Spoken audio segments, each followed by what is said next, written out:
کچھ لوگوں نے یہ کہا تھا کہ شاید یہ اس کا ہم شکل ہے، یہ اس کی آئیڈینٹی کو جو ہے وہ اس پر کویسچن جو ہے وہ کچھ لگایا گیا تھا. تو بار بار انویسٹیگیشن اس بات کی نشانی ہے کہ فریسی یا آپ کہہ لیں یہودی جو ہیں وہ ان کے لیے یہ بات قابل قبول نہیں ہو رہی کہ وہ خدا یسوع مسیح نے سبت کے روز کس طرح اتنا بڑا معجزہ جو ہے وہ دکھا دیا. اس کا ریزن یہ ہے چونکہ ان کے مطابق، جیسے کہ خدا کے خادم ابھی بیان بھی کر رہے تھے، جو سبت جنہوں نے توڑا ہے، جو سبت کے قانون جو توڑتا ہے وہ تو راست باز ٹھہر ہی نہیں سکتا، یہ وہ رائچس پرسن ہی نہیں ہے، وہ بلیور ہی نہیں ہے حقیقت میں، اور وہ اس کو گناہ گار کی کیٹیگری کے اندر لیتے ہیں. تو ان کے لیے یہ ایک بڑی پرابلم تھی کہ کیسے ایک شخص جس نے سبت توڑا ہے، اور ان کے مطابق انہوں نے پچھلی آیات میں اسٹیٹمنٹ بھی دے دی کہ یہ نا خدا سے ہے اور گناہ گار ہے، کیسے یہ معجزہ جو ہے اس کے وسیلے سے جو ہے وہ ہو سکتا ہے. انہوں نے پڑوسیوں سے اس کے لی ہے ٹیسٹیمنی لی ہے، ان کی رائے سنی ہے، پھر آس پاس کے لوگوں سے سنا ہے. اور اب ہم دیکھتے ہیں کہ وہ یہاں پر جو ہے وہ پھر بھی لکھا ہے کہ یہودیوں کو یقین نہیں آ رہا تھا. اس سے پہلے کہ میں آگے بڑھوں، ایک چیز جو یہودیوں کی پازیٹیو چیز یہاں پر ہمیں نظر آتی ہے کہ وہ میریکل سے زیادہ اپنی ٹیچنگ پر کوئی ترجیح دے رہے ہیں. آج ایسا نہیں ہوتا. آج لوگوں کو نہیں پتا اگلے شخص کی ٹیچنگ کیا ہے، اس کا سورس کیا ہے. کیونکہ دیکھیں معجزے کی اگر بات دیکھیں، سائن اینڈ ونڈرز دیکھیں، ان کے اندر بھی ابھی وہ ریفرنس بھی دے رہے خدا کے خادم نے پڑھایا، اور آج بھی ہمیں نظر آتا ہے کہ نشانات و ظہورات جو ہیں ان کی جو ہے وہ اوریجن ہمیں ڈیمونک بھی نظر آتا ہے. اگر موسیٰ نے معجزے دکھائے تھے تو وہاں پر بھی ہمیں ایجپشین میجیشنز بھی نظر آ رہے تھے، انہوں نے بھی وہاں پر سائن اینڈ ونڈرز دکھائے تھے. یہ بڑے فوکس تھے اپنی تعلیم پر، جو کہ آج کا چرچ نہیں ہے. آج لوگ سائن اینڈ ونڈرز کے پیچھے زیادہ بھاگتے، یہ نہیں دیکھتے تعلیم بے شک ان کو جو ہے وہ غلط راہ پر لے کر جا رہی ہے، ان کے خاندانوں کو، ان کی روحوں کو جو ہے وہ تباہ کر رہی ہے. تو ایک پازیٹیو چیز جو ہمیں یہودیوں میں نظر آتی ہے، جو ہمیں اپنی لائف میں لینی چاہیے، کہ کلام کے آئینے میں فیصلہ کرے کہ کیا چیز درست ہے اور کیا چیز جو ہے وہ درست نہیں ہے. آگے بڑھتے ہیں. اچھا، ان کا بیچاروں کو بھی کوئی قصور نہیں، کیونکہ انہیں تو جو کچھ پڑھایا گیا ہے بالکل یہ پازیٹیو چیز ہے. وہ اپنی تعلیم پر بڑے فوکس ہیں، بڑے وہ ٹھہرے ہوئے. ہم ان کو نیگیٹو نگاہ سے یا ان کو پریزنٹ تو کیا جاتا ہے، لیکن وہ اپنی جگہ اگر دیکھیں تو وہ اپنی جگہ ویری رائٹ ہے، تو وہ بالکل ٹھیک، بالکل وہ بلکہ وہ خود اپنے آپ کو زیادہ کہہ رہے ہیں کہ ہم فوکس نے اپنی تعلیم پر، ہم سٹینڈ کیے ہوئے. یہ جو شخص آیا ہے یہ سٹینڈ نہیں کر رہا اور یہ توڑ رہا ہے، اور جو ہے وہ بدعت جو ہے ان کے مطابق ان کے مذہب میں نئی چیزیں جو ہے وہ لے کر آ رہا ہے اور بدعت کو جو ہے وہ پھیلا رہا ہے. تو یہاں پر ہم دیکھتے ہیں کہ ایک اور چیز ہمیں جو دیکھنے کو ملتی ہے، ریجیکشن ہوئی ہے، جو وہ نیبرز کی اور آس پاس کے لوگوں کی بھی گواہیوں کو انہوں نے اس قدر ترجیح نہیں دی، اور پھر وہ جو ہے ان کے ماں باپ کی طرف بڑھ رہے ہیں. اس کا مطلب یہ بھی ہے بعض اوقات منسٹری کے اندر یا خدمت کے اندر ہمیں بھی ریجیکشن دینی پڑتی ہے. جب ہم گواہی دیتے ہیں کہ خداوند یسوع نے یہ کام کیا ہے، تو پاسبلٹی ہوتی ہے کہ لوگ ہمیں ریجیکٹ بھی کریں، ضروری نہیں کہ ہر بار لوگ ہمیں قبول ہی کریں. دین کیا لکھا ہے؟ اگلا پرسپیکٹیو جو ہے وہ یہاں پر نظر آتا ہے. بیسیکلی وہ اور گہرے طور پر کھوج کرنا چاہ رہے تھے کہ یہ مسئلہ ہے کیا. بڑی باریکی کے ساتھ اس سارے مسئلے کو جو ہے وہ ایگزامن کر رہے تھے، اور کیونکہ ان کا تصور یہ تھا کہ یہ شخص نے سبت توڑا ہے، یہ گناہ گار ہے، اور وہ اپنے تصور کو جو ہے اپنے پوائنٹ آف ویو کو جو ہے وہ درست ثابت کرنا چاہ رہے تھے.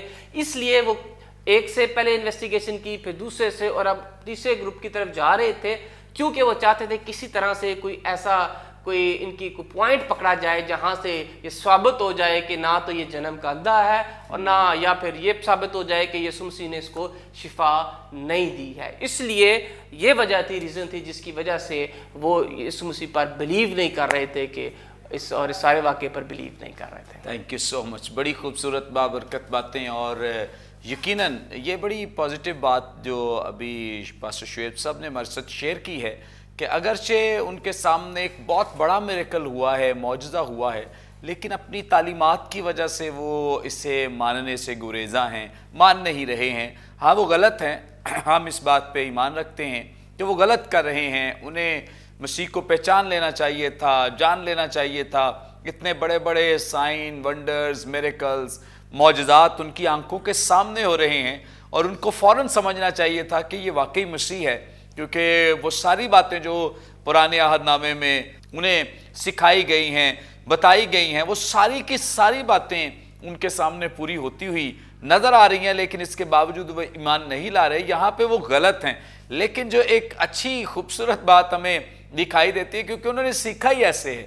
جو کچھ انہوں نے سیکھا ہے اس پر وہ پابند ہیں. سو اس لیے بڑا ضروری ہے اس بات کو جاننا سمجھنا کہ جب خدا کا کلام ہمارے سامنے ہے تو کئی ایسے ہمارے سامنے لوگ معجزات کرتے ہوئے نظر آتے ہیں, میریکلز کرتے ہوئے نظر آتے ہیں اور بڑے بڑے عجیب نشان بھی دکھاتے ہوئے نظر آتے ہیں, لیکن ان کی ٹیچنگز یا ان کی تعلیمات جو ہیں وہ خدا کے کلام کے مطابق نہیں ہیں. تو کیا آپ ان کے پیچھے بھی چلیں گے یا ہم ان کے پیچھے اس لیے چلنا شروع کر دیں جی وہ معجزے دکھاتا ہے جو اس کے وسیلے سے یہ ہو جاتا ہے وہ ہو جاتا ہے؟ نہیں, ہمیں سب سے بڑا جو ہمارا معیار ہے وہ معجزے نہیں ہیں, وہ نشانات نہیں ہیں, وہ ایسی کوئی نیوز خبریں نہیں ہیں جو نئی نئی خبریں ہمیں کچھ سنانے والا, بلکہ ہمارا جو معیار ہے, ہماری جو پہچان ہے, آئیڈینٹی ہے, وہ صرف خدا کا کلام ہے کہ ہم خدا کے کلام کے معیار پر شخصیات کو پرکھیں, جانچیں اور پھر ہم ان کے ساتھ چلنے کے لیے آمادگی کا اظہار کریں. آگے بڑھیں گے اور پاسٹر شہزاد پرویز صاحب سے جانیں گے. پاسٹر صاحب آپ ہماری رہنمائی فرمائیں. یہاں پر جو اس کے ماں باپ ہیں وہ بھی کہہ رہے ہیں کہ ہمیں نہیں پتا, کیا واقعی ان کو نہیں پتا تھا کہ یہ کام یسوع مسیح نے کیا ہے؟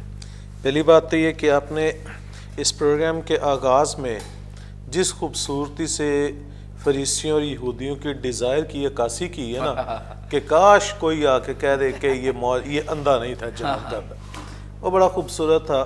یہ ان کے دل کو, ان کے انر کو آپ نے جو ایکسپریس کیا ہے. دوسری چیز ہے کہ اس سارے معجزے کے اندر ہمیں 3 ڈائیلاگز نظر آ رہے ہیں. پہلا جو ڈائیلاگ ہے وہ اس جنم کے اندھے اور اس کے پڑوسیوں کے یا رفقا کے درمیان وہ ڈائیلاگ ہے. دوسرا جو ڈائیلاگ ہے وہ یہاں پر اس پیسیج کے اندر جو پڑھا ہے آپ نے, اور یہ فریسیوں اور جنم کے اندھے کے ماں باپ کے درمیان ہے. اور پھر تیسرا ڈائیلاگ ہمیں آگے چل کے جو اگلی آیات میں نظر آتا ہے جو اس جنم کے اندھے اور فریسیوں کے مابین ہے. ابھی ہم اس دوسرے ڈائیلاگ پہ ہیں. جب انہوں نے اسے بلایا, اس کے ماں باپ کو بلایا, تو 20ویں آیت میں لکھا ہے اس کے ماں باپ نے جواب میں کہا ہم جانتے ہیں یہ ہمارا بیٹا ہے اور اندھا پیدا ہو. یہ ان کا اقرار ہے, لیکن یہ ہم نہیں جانتے کہ اب وہ کیوں کر دیکھتا ہے, اور نہ یہ جانتے ہیں کہ کس نے اس کی آنکھیں کھولی. دیکھیں, اگر ایک ہونے والے کام کو اس علاقے کے سب لوگ جانتے ہیں, ان کے پڑوسی جانتے ہیں, اور وہ فریسیوں کے پاس لے کے آئے, تو یہ کیسے ممکن ہے کہ ماں باپ جن کی اولاد جنم سے اندھی ہے اور وہ شفا پا جائے اور اس شفا کو پڑوسی جان جائے اور ماں باپ نہ جانے؟ یہ تو ناممکن سی بات ہے. سو ان کا یہ کہنا کہ ہم اسے بھی جانتے ہیں اور ہم یہ بھی جانتے ہیں جنم کا اندھا تھا, یہ ان کا اقرار ہے. مگر آگے 2 باتیں انہوں نے کہی. پہلی بات کہ ہم نہیں جانتے کہ یہ کیسے دیکھتا ہے, اور دوسری بات کہ اس کی آنکھیں کس نے کھولی ہیں. اس کے پیچھے صاف صاف اور بڑا واضح ہمیں نظر آ رہا ہے کہ 2 ڈر ان کے اندر جو ہے وہ بیٹھے ہوئے. ایک ان کے اندر جو ہے وہ سماجی یا معاشرتی دباؤ ہے, سوشل پریشر, اور دوسرا ان کے اندر جو ہے وہ مذہبی دباؤ جو ہے وہ بھی موجود ہے. اب وہ معاشرتی دباؤ کیوں موجود ہے؟ اس لیے کہ پہلے ہم دیکھ چکے ہیں کہ وہ جو اس کو پکڑ کے لے کے آئے ہیں گویا کوئی اچھی نیت سے لے کر نہیں آئے.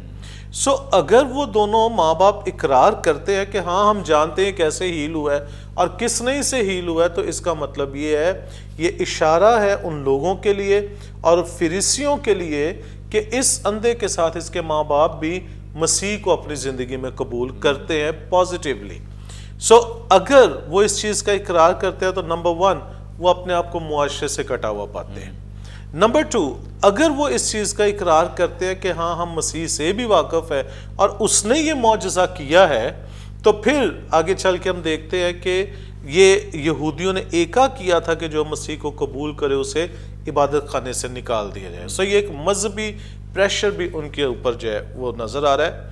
سو جہاں پہ ہم چند آیات اوپر ہم دیکھ رہے تھے کہ اس جنم کے اندھے نے گواہی دینے سے وہ منکر نہیں ہوا, انکار نہیں کیا, بلکہ جھٹ سے اس نے کہا کہ وہ نبی ہے, تو وہیں پہ ہم اب ایک اپوزٹ جو ہے وہ اس کا دیکھ رہے ہیں کہ ماں باپ جو ہے وہ جھجک گئے, ڈر گئے ہیں, سہم گئے ہیں کہ ہم کیسے اقرار کریں کہ یسوع نے اسے شفا دی.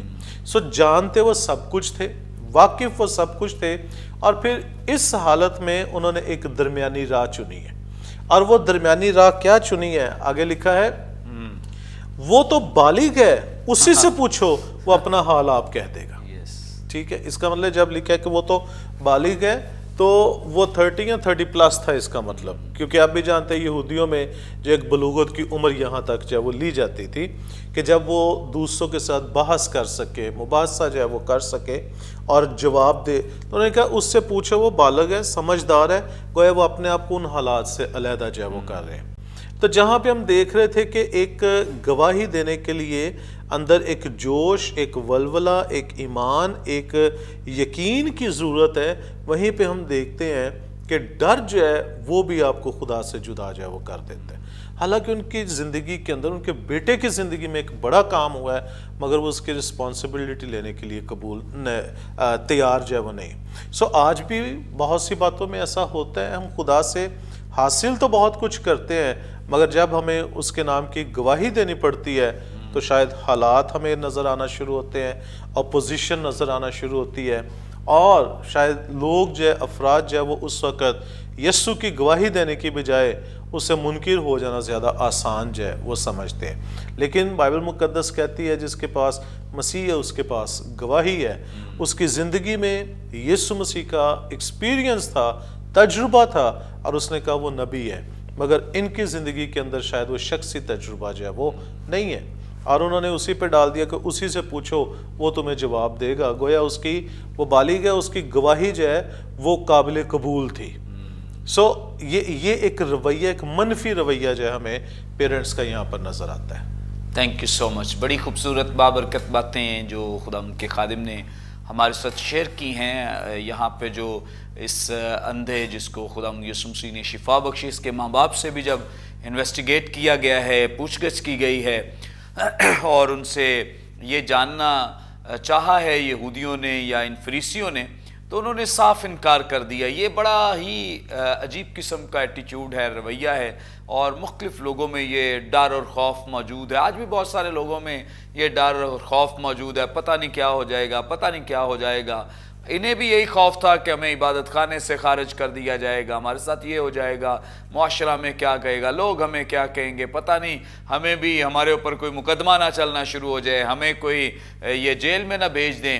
تو اس لیے انہوں نے اس گواہی کو ہی بیان کرنے سے انکار کر دیا. لیکن کیا ہی خوبصورت وہ گواہیاں ہیں جو رسولوں کے اعمال میں ہمیں دکھائی دیتی ہیں کہ لوگ مار بھی کھا رہے ہیں, یہ شاگرد جو ہیں انہیں مارا بھی جا رہا ہے, لیکن اس کے باوجود وہ گواہی دینے سے باز نہیں آ رہے. یہاں تک کہ مقدس پولس رسول کے لیے تو وہ جب ان کی عدالتوں میں ہوتا تھا, وہاں پر بھی بڑی بڑی عدالتوں میں خود اپنی وکالت کرتا اور خداوند یسوع مسیح کی گواہی دینے سے کبھی باز نہیں آتا تھا. سو مسیحی رویہ جو ہے وہ یہ ہے, اور کلام مقدس میں ہمارے لیے کالنگ ہی یہ, ہمیں بلایا ہی اس لیے گیا ہے. رسولوں کے اعمال میں بھی اس بات کو واضح کیا گیا ہے, مقدس پولس کے خطوط میں بھی یہ بیان کیا گیا, مقدس پطرس نے اپنے خطوط میں اس بات کو بیان کیا ہے کہ ہمیں تو بلایا اس لیے گیا, ہم پر تو فضل اس لیے ہوا ہے, نہ صرف ہم نجات پائیں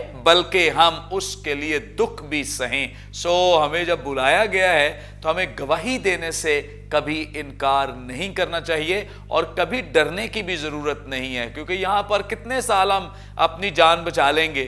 ہو سکتا ہے یہاں پہ آپ کی بڑی زیادہ عمر ہو, 100 سال ہو جائے, تو اگر یہ 100 سال ہم نے جان بچا کر اپنے آپ کو محفوظ رکھا, تو سوچیں آئندہ ہزاروں سال ہم کہاں رہیں گے.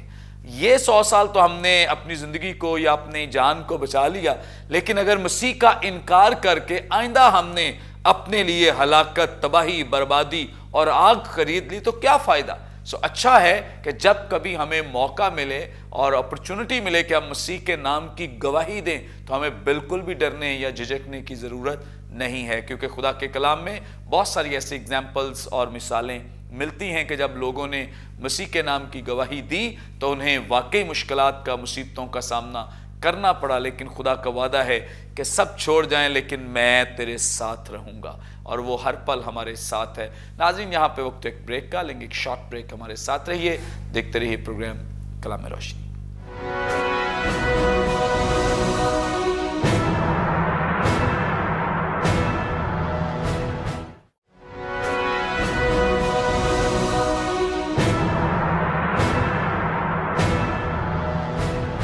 ویلکم بیک ناظرین، آپ دیکھ رہے ہیں پروگرام کلام روشنی۔ بریک پر جانے سے پہلے بڑی خوبصورت بابرکت باتیں جو آپ خداوند کے خدام سے سیکھ رہے تھے، جان رہے تھے، آگے بڑھیں گے اور گفتگو کا آغاز ایک دفعہ پھر پاسٹر شعیب شارون صاحب سے کریں گے۔ پاسٹر صاحب، آپ ہماری رہنمائی فرمائیں، یہاں پر جو اس شخص کے جس اندھے کو خداوند یسوع مسیح کے وسیلے سے شفا ملی ہے، یہ اب اس کے جو ماں باپ ہیں وہ اس ڈر سے نہیں بتا رہے ہیں کہ انہیں عبادت خانے سے خارج کر دیا، تو عبادت خانے سے خارج کرنے کا مطلب کیا ہے؟ کیا کیا رائٹس تھے جو ختم ہو سکتے تھے اس کی وجہ سے؟ جی پد صاحب، عبادت خانے سے خارج کر دینا اس دور کے اندر ایک ایسے ہی تھا کہ اس شخص کی آپ کہہ لیں کہ زندگی تباہ ہو جاتی تھی۔ کن معنوں میں؟ کچھ دنوں کے لیے بھی یہ سزا پر ڈیپینڈ کرتا تھا کیس پر، کہ کبھی دنوں کے لیے بھی ان کو خارج کیا جاتا تھا، یا سویر کیسز میں ایسے ہوتا تھا کہ پرماننٹ بھی ان کو بین کر دیا جاتا تھا۔ یہ ڈیپینڈ کرتا تھا کہ معاملہ کیا ہے۔ تو یہاں پر ہمیں نظر آتا ہے کہ عبادت خانے سے بین ہو جانے کا مطلب یہ ہے کہ ان کو خدا سے الگ کر دیا گیا ہے۔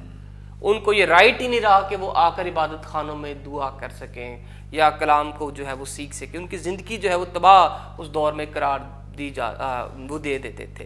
اور ایسا شخص جو ہے وہ اکنومیکلی بھی، اقتصادی طور پر بھی، اور معاشرتی بھی اور مذہبی لحاظ سے بھی بالکل جو ہے تینوں ایریاز آف لائف میں جو ہے وہ سوشلی بھی اور ریلیجیسلی بھی جو ہے وہ بالکل کٹ آف ہو جاتا تھا، جس کو عبادت خانوں میں جانے کی کیا ہوتی تھی؟ اجازت نہیں ہوتی تھی۔ اور اس کلچر کے اندر کوڑے کھا لینا بہتر سمجھا جاتا تھا اس بات سے کہ عبادت خانوں سے نکال دیا جائے۔ وہ کہتے تھے کوڑے کھانا بہتر ہے، وہ کھا لیں گے لیکن ہمیں عبادت خانوں سے بین نہ کیا جائے، کیونکہ وہ جانتے تھے کہ اگر ہمیں عبادت خانوں سے بین کر دیا گیا تو ہمارا سٹیٹس جو ہے وہ گناہگار تصور ہوگا، تسلیم کیا جائے گا، اور ہمیں سوشلی بھی، مورلی بھی اور ریلیجیسلی بھی اور اکنومیکلی بھی کوئی بھی جو ہے وہ ہمارے ساتھ جو ہے وہ ریلیشنز کو نہیں رکھے گا۔ ایون کہ جان میکارتر لکھتے ہیں کہ اس قدر رسوائی اور ذلت اس شخص کو سہنی پڑتی تھی جس کو پرماننٹ بین کر دیا جاتا تھا کہ اس کا جنازہ بھی پبلکلی نہیں ہوتا تھا۔ خاموشی سے جو ہے، آگے جب اعمال کی کتاب پہ جائیں گے تو وہاں پہ بھی ہمیں انانیہ اور سفیرہ کے میں بھی نظر آئے گا کہ کیوں فوراً جو ہے وہ دفن کر دی گیا، بیوی آئی نہیں ہے، دفن کر دیا گیا۔ تو یہاں پر ہمیں ایک ٹریڈیشن نظر آتی ہے کہ جو شخص تصور ہو جاتا ہے کہ وہ گناہ گار ہے، اس کو تسلیم کر دیا جاتا ہے، اس کا پھر جو ہے وہ اس کا جو فنرل جو ہے، جنازہ بھی اس کا جو ہے وہ پبلکلی وہ نہیں کرتے بلکہ خاموشی کے ساتھ اس کو دفنا دیا تھا۔ اس قدر سویر جو ہیں وہ سزائیں جو ہیں یا آپ کہہ لیں چیزیں جو ہیں وہ لکھی جاتی تھی کہ جو کوئی یہ کرے گا وہ ہیکل سے جو وہ نکال دیا جائے گا۔ اور ایک اور خاص چیز جو نظر آتی ہے کہ عبادت خانوں سے نکال دیا جانا، جس شخص کو نکال دیا جانا تھا اس کو کوڑی کی طرح ٹریٹ کیا جاتا تھا، اس کو کوڑی سمجھا جاتا تھا، ایسے تصور کیا جاتا تھا جیسے کہ یہ اس کو کوڑ ہے۔ جیسے کہ ہم جانتے ہیں کہ کوڑی کو بالکل الگ تھلگ کر دیا جاتا تھا، رہائشی علاقوں سے باہر بھیج دیا جاتا تھا، ایسے ہی اس شخص کا بھی حال ہوتا تھا جس کو جو ہے وہ عبادت خانوں سے کیا کر دیا جاتا تھا؟ نکال دیا جاتا تھا۔ کوڑی کو کیا ایسے کیوں کوڑی کو اتنا ناپاک تصور کیا جاتا ہے؟ اس کے پیچھے بھی لاجک ہے۔ بیسیکلی جیکب ملکرم لکھتے ہیں کہ 4 جو ہیں وہ ناپاکیاں ایسی ہیں کہ جو سب سے، جن کو اولڈ ٹیسٹمنٹ یا لیویٹیکس کی کتاب جو ہے وہ یا یہودیوں کے قریب جو ہے وہ ربائز کے قریب آپ کہہ لیں کہ وہ ٹاپ تھی ناپاکیاں۔ سب سے نمبر 1 پر ڈیتھ، جو کہ اس کو کہتے ہیں کہ وہ ناپاکیوں کی ماں ہے، جیکب ملکرم کہتے ہیں کہ ڈیتھ، کیونکہ ڈیتھ گناہ کی وجہ سے آئی تھی۔ اور جب بھی ڈیتھ جو ہے وہ خدا کو یہ بات یاد کرواتے کہ انسان نے گناہ کیا، اس لیے خدا نے اس کو جو ہے وہ تصور یہ کیا جاتا تھا، اس لیے وہ مردے کو جو وہ چھوتے بھی نہیں تھے بلکہ ناپاک تصور کرتے تھے۔ پھر اس کے علاوہ کوڑی، پھر انسان کے جسم سے نکلتے والے اخراجات اور اخراج جو ہیں، اور پھر چوتھے نمبر پر آخری عورت کے جو مخصوص دن۔ تو کیوں ہمارے کانٹیکس کے اندر کوڑی ان کو کیوں تصور کیا جاتا ہے، کوڑیوں کو کیوں ناپاک کیا جاتا تھا؟ کیونکہ اس کے پیچھے ریزن یہ ہے کہ کوڑ کا جو مرض ہوتا ہے اس کے اندر جو انسان کی سکن ہوتی ہے آہستہ آہستہ جو ہے اس کے سینس جو ہے وہ ختم ہونا شروع ہو جاتے ہیں، اور سینس کا ختم، سینس ڈیڈ ہونا شروع ہو جاتے ہیں اور سینسز کا ڈیڈ ہونا اس بات کی نشانی ہے کہ یہ آہستہ آہستہ موت کی طرف جا رہا ہے. اور موت جو ہے پہلے میں نے بتا دیا کہ وہ ناپاکیوں کی ماں تصور کی جاتی تھی، اس لیے اس شخص کو دور ہی جب نکال دیا جاتا تھا وہ ناپاک نہ رہو. اور اس قدر سنجیدہ معاملہ تھا، جو شخص جو ہے وہ عبادت خانوں سے اس کو نکال دیا جاتا ہے. اس لیے جب ماں باپ سے سوال کیا گیا وہ فوراً ڈر گئے کہ اگر ہمیں عبادت خانوں سے نکال دیا گیا تو پھر تمہاری زندگی تباہ ہو جائے گی، کوئی ہم سے ریلیشن نہیں رکھے گا اور ہمارا حال ایسا ہو جائے گا کہ جیسا کہ ایک کوڑی کا حال ہوتا ہے. اس لیے انہوں نے جو ہے وہ اپنے جو ہے وہ بیٹے پر ہی جو ہے وہ سارا معاملہ ڈال دیا. تو یہاں پر ہمیں آج بھی بہت سے لوگ جو ہے عبادت خانوں میں سے نکالے جانے کے لیے ساڑھا کارڈ لے لیتا جائے گا، ساڑھے جنازے کون پڑے گا. تو وہ یعنی کہ معجزات لینے کے لیے لوگ جاتے ہیں جہاں پر خدا کام کر رہا ہے اور درست تعلیمات بھی ہیں، لیکن پھر بھی at the end of the day تعلیمات کو وہ قبول نہیں کرتے. کہتے ہیں اسی جان ساڑھا گرجا ہوئی ہے، اس ڈر سے کہ میں نکال نہ دیا جائے آتے نہیں ہیں، ٹیچنگس کو فالو نہیں کرتے. کیوں؟ کیونکہ ابھی بھی کلیسیائیں افسوس کے ساتھ اسی چکر میں کہ ساڑھے نکاح کون پڑے گا، ساڑھے جنازے کون پڑے گا، جبکہ کتاب مقدس میں واضح طور پر ٹیچنگ دے رہی ہے کہ جو درست راہ ہے اس پر چلو.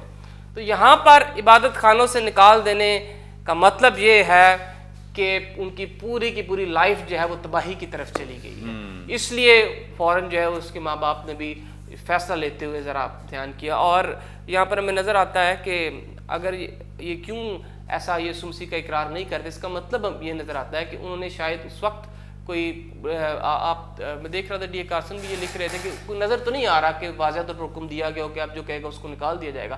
لیکن وہ بتاتے ہیں کہ آگے سینیڈرن کی عدالت نے بھی آگے چل کر جب تباہی ہوئی، جو ہیکل مسمار کی گئی سن 70 AD کے اندر، تو تب یہ ان کی جو بینیڈکشن ہوتی تھی پریئر یہودیوں کی، جو ان کی ریلیجیس بینیڈکشن ہوتی تھی جس میں 18 نکات تھے، ان 18 نکات کو یہودی دن میں 3 دفعہ پڑھتے تھے کہ اگر کوئی یہ کرے گا تو اس کو عبادت خانے سے نکال دیا جائے گا. اور 12ویں نمبر پر جو تھی وہ یہی تھی کہ جو کوئی ہیریسی پھیلائے گا یا کوئی آ کر اس طرح نئی تعلیم دے گا اس کو بھی نکال دیا جائے گا، اس کا فال. تو بیسیکلی یہ ریزن تھا جس کی وجہ سے وہ بھاگ کر فوراً جو ہے اس کے پیرنٹس جو ہیں وہ یسوع کی گواہی نہیں دے رہے تھے، کیونکہ وہ جانتے تھے کہ ان کی بینیڈکشن کے اندر یہ موجود تھی کہ اگر یہ ایسا ہم کریں گے تو ہمیں نکال دیا جائے گا، اس لیے وہ اس کو نہیں کر رہے تھے.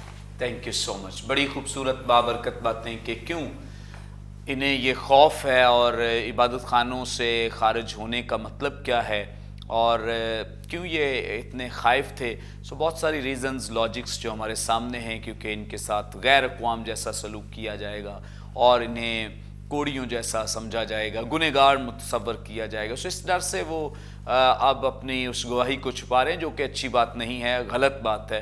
100% یہ غلط بات ہے. بہت سارے لوگوں نے خداوند یسوع مسیح کو ایکسیپٹ کیا، قبول کیا، اور اس کے بعد اس بات کا برملا اعلان بھی کیا کہ وہ خداوند یسوع مسیح کے ساتھ ہیں، اور پتہ نہیں ان کے ساتھ کیا کیا سختیاں، زیادتیاں کی گئی ہیں، اور بائبل مقدس میں بہت ساری چیزیں بیان کی گئی ہیں. اس کے باوجود لوگ مسیح کے ساتھ چلتے رہے. سو بہت ضروری ہے آج کے دور میں اس بات کو سمجھنا، جاننا کہ مسیح کے ساتھ ہیں تو مسیح کی گواہی دینا ہمارے لیے بہت ضروری ہے. مکاشفہ کی کتاب میں 6 باب میں اس بات کو بیان کیا گیا. جب 5ویں مہر کھولی گئی ہے تو وہاں پر ان روحوں کو جو قربان گاہ کے نیچے ہیں وہ بھی پکارتی ہیں اور پوچھتی ہیں کہ تو ہمارا کب انصاف کرے گا. تو وہاں پر بھی ہمیں اس بات کو یہ بات دکھائی دیتی ہے کہ یہ جو روحیں ہیں یہ مسیح کے کلام پر عمل پیرا ہونے کی وجہ سے اور اپنی گواہی کی وجہ سے شہید کی گئی ہیں. سو یہ لوگ جو ہیں یہ 2 ایسی ریزنز ہیں جن کی وجہ سے شہید کیے گئے ہیں، کلام اور گواہی. سو بہت ضروری ہے اس بات کو جاننا، سمجھنا. اور وہ ہیں کہاں پہ؟ خدا کی حضوری میں. انہیں کیا دیا گیا؟ سفید جامے دیے گئے. انہیں بتایا گیا کہ تمہارا حساب جلد لیا جائے گا. ضرور ان لوگوں سے جنہوں نے تمہیں شہید کیا ہے، قتل کیا ہے، مارا ہے، ضرور ان سے بدلہ لیا جائے گا. لیکن یاد رکھیں اس وقت یہ خدا کی حضوری میں ہے. ہاں وہ اپنی گواہی پر بھی قائم رہے، خدا کے کلام پر بھی عمل پیرا رہے. بہت ضروری ہے. اگر کسی نے گواہی چھوڑ دی، کلام چھوڑ دیا، تو پھر اس کے پاس کیا رہ جائے گا اور پھر کس طرح سے وہ خدا کی حضوری میں جائے گا یا خدا کے اس جلال میں داخل ہو پائے گا. آگے بڑھیں گے اور 24ویں آیت پر غور کریں گے. پاسٹر صاحب آپ ہماری رہنمائی فرمائیں. یہاں 24ویں آیت میں لکھا ہے پس انہوں نے اس شخص کو جو اندھا تھا دوبارہ بلا کر اس سے کہا کہ خدا کی تمجید کر، ہم تو جانتے ہیں کہ یہ آدمی گنہگار ہے. اس آیت کو ذرا سمجھا دیں تاکہ ہمارے ناظرین زیادہ اس بات کو انڈرسٹینڈ کر سکیں، سمجھ سکیں. دیکھیں سب سے پہلے تو یہ کہ وہ جو تصور یا جو سوچ یسوع مسیح کے لیے رکھتے تھے وہ ابھی تک اس پہ قائم ہے کہ یسوع مسیح خدا کی طرف سے نہیں بلکہ یہ گنہگار آدمی. اور جو خاص بات یہاں پر ہمیں نظر آتی ہے، اب یہ تیسرا ڈائلاگ شروع ہوا ہے. پس انہوں نے اس شخص کو جو اندھا تھا دوبارہ بلا کر کہا. یہاں پہ ہم نے جو پچھلے پروگرام میں جو 13ویں آیت کے اندر دیکھا تھا وہاں پہ لکھا ہے کہ لوگ اس کو فریسیوں کے پاس چاہے وہ لے کر آئے ایگوسین، جس کا مطلب ہم نے دیکھا تھا کہ جیسے جانور کو گھسیٹ کے یا پکڑ کے کھونٹی کے ساتھ باندھنے کے لیے لے جایا جاتا ہے. سو یہ اس کی پہلی انٹری تھی. مگر اب جو انٹری ہوئی ہے یہ ایگوسین نہیں ہے، یہ فونیو ہے، جس کا مطلب ہے کہ پکارنا، بلانا، کچھ کہنا، کچھ بولنا.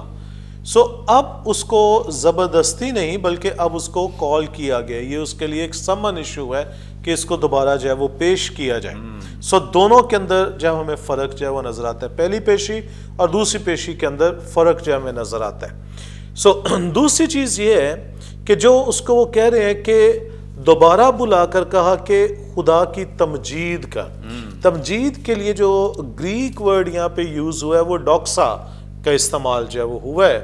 اور سم ٹائم کانٹیکسٹ کے ساتھ الفاظ جو ہے ان کے جو مطلب ہے، میننگ ہے، اس کے اندر ویریشن جو ہے وہ آتی ہے. اگر آپ جو ہے وہ کسی کے لیے کہتے ہیں یار وہ بہت شریف آدمی ہے، اس کا مطلب ہی از اے جینٹل مین. لیکن سم ٹائم ہم یہی جملہ بولتے ہیں یار وہ واقعی شریف آدمی، اس کا مطلب کہ ہی از ناٹ اے جینٹل مین.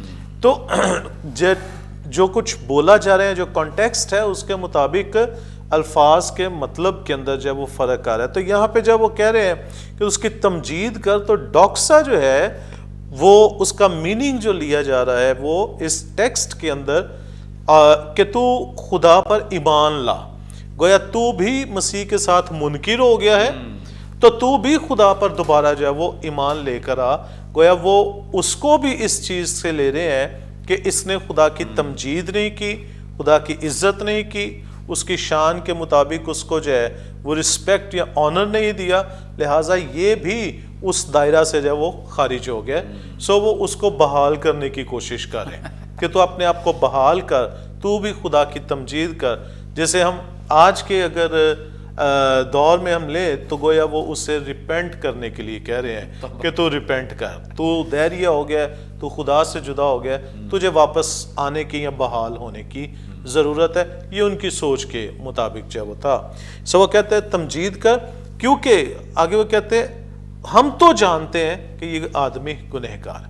گویا وہ ابھی تک اپنے آپ کو اسی جگہ پہ رکھے ہوئے ہیں جو پہلے جب وہ آیت نمبر 15 کے اندر جو ہے وہ کہتے تھے، یا پہلے جو حصے کے اندر انہوں نے جو وہ کہا تھا آیت نمبر 16 میں کہ وہ گنہگار آدمی، وہ اپنی جگہ نہیں چھوڑ رہے اور اس کو ریسٹور ہونے کے لیے جو وہ کہہ رہے ہیں. سو جو ایک مفہوم ہمیں نظر آتا ہے یا ایک لیسن یا ایک سوچ جو ہمیں نظر آتی ہے وہ یہ ہے کہ وہ شخص جو ہے وہ جو جنم سے اندھا جو ہیل ہوا ہے وہ اپنے اسی سٹیٹمنٹ پہ سٹل جو ہے وہ قائم ہے. اس نے مسیح یسوع کو اپنی زندگی کے اندر جو ہے وہ دیکھا ہے، محسوس کیا ہے.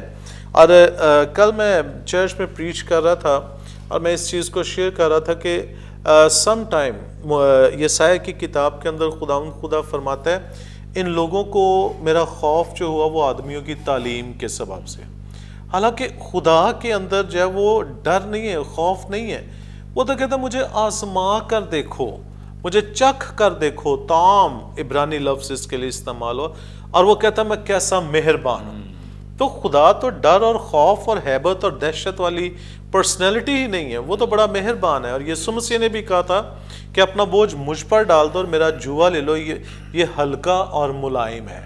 سو یہ نہ خدا کے پاس آ رہے ہیں اور نہ خدا کا تجربہ لینے کی کوشش کر رہے ہیں، مگر جس کو ایکسپیرینس ہوا ہے یسوع مسیح کا وہ اپنی جگہ پہ جو وہ قائم ہے. اور یہ سمجھتے ہیں کہ یہ غلط ہے, اس کو بحال ہونے کی ضرورت ہے. کیوں؟ کیونکہ اپنی ٹریڈیشنز کے اندر پھنسے ہوئے ہیں, اپنی کسٹمز کے اندر پھنسے ہوئے ہیں, اور جو ایک میسج کرائسٹ ان تک پہنچانا چاہ رہا ہے اس کو وہ بالکل بھی جو ہے وہ قبول نہیں کر رہے. تھینک یو سو مچ. بڑی خوبصورت بابرکت باتیں جو خدا ان کے خادم نے ہمارے ساتھ شیئر کی ہیں, اور حیرانی اس بات کی ہے کہ یہودی پہلے بھی اس شخص کو گنہگار سمجھتے ہیں, لیکن اب پادری صاحب زیادہ گنہگار ہو گیا ہے کہ اس نے مسیح کا اقرار قبول کیا ہے اور اس کو نبی کہہ رہا ہے, تو اب وہ سمجھتے ہیں کہ پہلے تو اسے تھی ہی توبہ کی ضرورت, لیکن اب تو بہت زیادہ توبہ کی ضرورت ہے کیونکہ اس نے مسیح کو قبول کر لیا ہے. جیسے ابھی گزشتہ ابواب میں ہم نے سیکھا تھا کہ جب فریسیوں نے پیادوں کو بھیجا کہ اسے جا کر گرفتار کر کے لاؤ, اور پیادوں نے آ کر کہا کہ ہم نے تو کبھی ایسا کلام کسی انسان سے سنا ہی نہیں, تو یہودیوں نے, ان فریسیوں نے انہیں بھی کہا کہ تم گمراہ ہو گئے ہو کیونکہ تم اس پر ایمان لے کر آ رہے ہو, تم گمراہ ہو.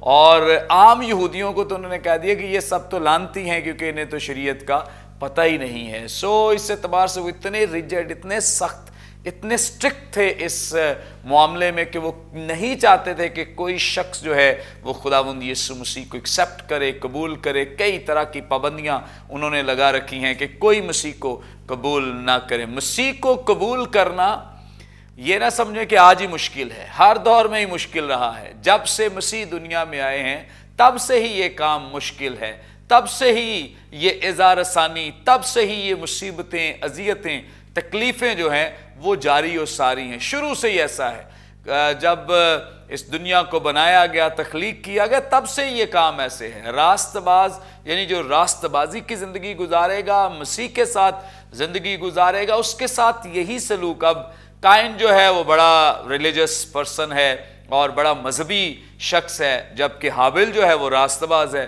اب راست باز کو قتل کر دیا گیا. یہ سلسلہ آج سے تھوڑی ہے, یہ تو ابتدا سے چل رہا ہے. اسی لیے تو یسوع مسیح نے, جب یسوع مسیح کی یہ لوگ مخالفت کرتے تھے تو یسوع مسیح نے کہا کہ تم خدا کے بیٹے نہیں ہو بلکہ تم اس خونی کے بچے ہو, کیونکہ تم خون کرنا چاہتے ہو, تم لڑائی کرنا چاہتے ہو, ایماندار کو, راست باز کو قتل کرنا چاہتے ہو. سو یاد رکھیں کہ یہ جو راست بازوں کے قتل ہونے کی یا ان پر ایذا رسانی یا ان کے ساتھ اذیتیں, تکالیف, مصیبتیں اور یہ جو جتنی بھی دردناک سچویشن میں سے انہیں گزرنا پڑتا ہے, یہ کوئی آج کی بات نہیں ہے, یہ ابتدا ہی سے ایسا ہے. اگر کوئی راست باز ہے تو اس کے ساتھ ایسا سلوک ہوگا. ہاں, ان کے ساتھ نہیں ہوگا جو راست بازی کی زندگی نہیں گزارے یا کمپرومائزڈ لائف یا سمجھوتے والی زندگی گزارے, ان کے ساتھ بالکل ایسا نہیں ہوگا.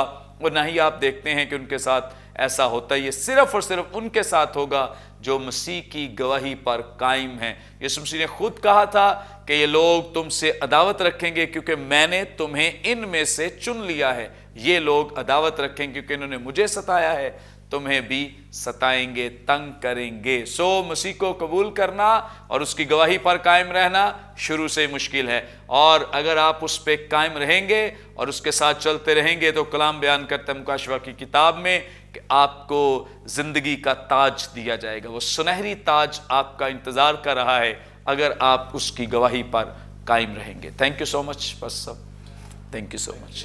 یقیناً ناظرین آج کے پروگرام کے وسیلے سے بھی آپ نے بڑی برکت پائی ہے, بہت کچھ سیکھا ہے. ابھی بھی آپ کا کوئی سوال ہو اسکرین پر دیے گئے نمبرز ڈائل کریں, اپنا سوال ہم تک پہنچا سکتے ہیں, کوئی دعائی درخواست دے سکتے ہیں, کوئی ٹیسٹیمنی شیئر کر سکتے ہیں. ہمارے تمام پروگرامز آپ یوٹیوب پہ واچ کر سکتے ہیں.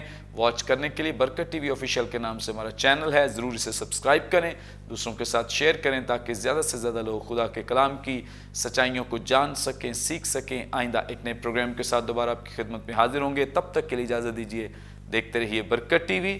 God bless you.